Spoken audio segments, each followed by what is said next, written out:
Hello everyone, চলে আসলাম রকমারি পাকের ঘর থেকে। আজকে খুবই মজার একটি রেসিপি নিয়ে আসলাম। হয়তো অনেকে খেয়েছেন, আবার অনেকে খাননি, আমি জানি না। আমি যেভাবে এই পাকোড়াটা করি, এই যে কলার মোচা দিয়ে, সেটাই আপনাদের সাথে শেয়ার করছি।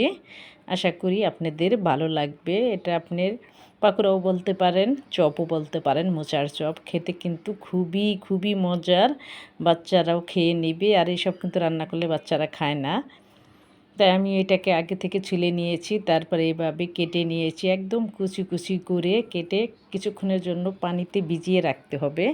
তাহলে এটার মোচার কষটা কিন্তু বের হয়ে যাবে। তারপর আমি ছাঁকনিতে এটাকে ছেঁকে নিয়ে প্যানে দিয়ে দিচ্ছি। এটা দুইটা বলক তুলে নেব, একটু ভাপ যাকে বলে সে একটু ভাপ দিয়ে নিব।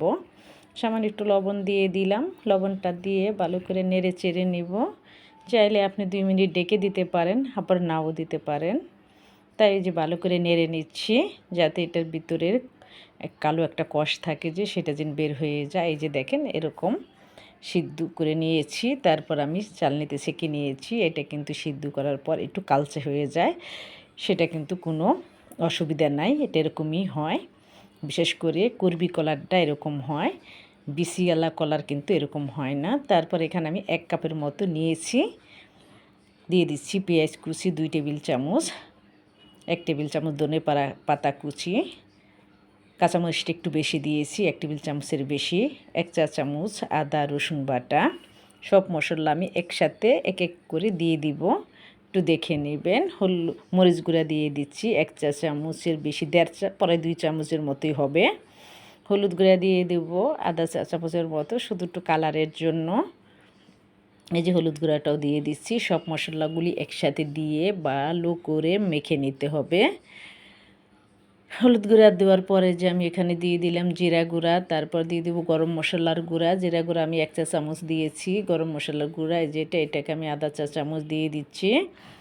গোলমরিচ গুঁড়া থাকলে ওইটাও আপনি সামান্য দিয়ে দিবেন। লবণ দিয়ে দিলাম পরিমাণ মতো। সিদ্ধ হওয়ার সময় কিন্তু আমি একটু লবণ দিয়েছিলাম, সেটা কিন্তু মাথায় রাখবেন।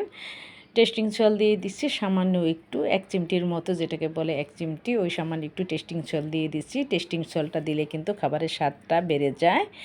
আর আধা চা চামচ দিয়ে দিচ্ছি গোলমরিচের গুঁড়া।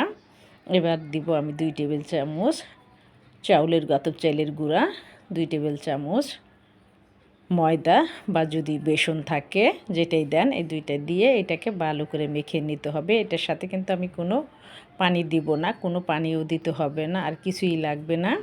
এই যে 2 টেবিল চামচ ময়দাও দিয়ে দিচ্ছি, দুইটাই কিন্তু আমি সমান সমান দিয়ে দিচ্ছি। চালের গুঁড়া না থাকলে কিন্তু ওইটার পরিবর্তে আপনারা কর্নফ্লাওয়ারও দিতে পারেন, কোনো অসুবিধা নাই। আর ময়দার পরিবর্তে বেসনও দিতে পারেন, যেটাই যখন ঘরে থাকবে সেটা দিয়েই করা যাবে, কোনো অসুবিধে নেই। তারপরে যেভাবে হাতে ভালো করে মেখে নেবেন, যেভাবে মেখে নিতে হবে। আস্তে আস্তে মাখাতে মাখাতে কিন্তু এটার ভিতর পানি চলে আসবে, কোনো পানি দিতে হবে না, তখন কিন্তু আপনার কাবাবের শেপ আসবে না। সেই জন্য একটু ধৈর্য সহকারে নিয়ে করতে হবে। আর যে কোনো কাজেরই কিন্তু আমাদের একটু ধৈর্য ধরতে হয়, ধৈর্য ছাড়া কিন্তু কোনো কিছুই হয় না। আশা করি রেসিপিটি আপনাদের ভালো লাগবে, আর একদিন বানিয়ে খেয়ে দেখবেন আপনাদের কাছে কেমন লাগছে। আশা করি ভালো লাগবে। আমি ছোট্ট এক টুকরা লেবুর দিয়ে দিচ্ছি, লেবুর রসটা দিলে ফ্লেভার ভালো আসে, খেতেও ভালো লাগে। অবশ্যই দিতে চেষ্টা করবেন, তবে যদি হাতের কাছে না থাকে তাহলে না দিলেও হবে, কোনো অসুবিধা নেই। লেবুটা দিয়ে আবারও মেখে নিচ্ছি।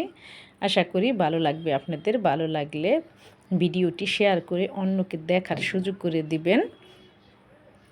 তারপর আবার মাখিয়ে আমি কিন্তু তেল চুলায় দিয়ে দিয়েছি।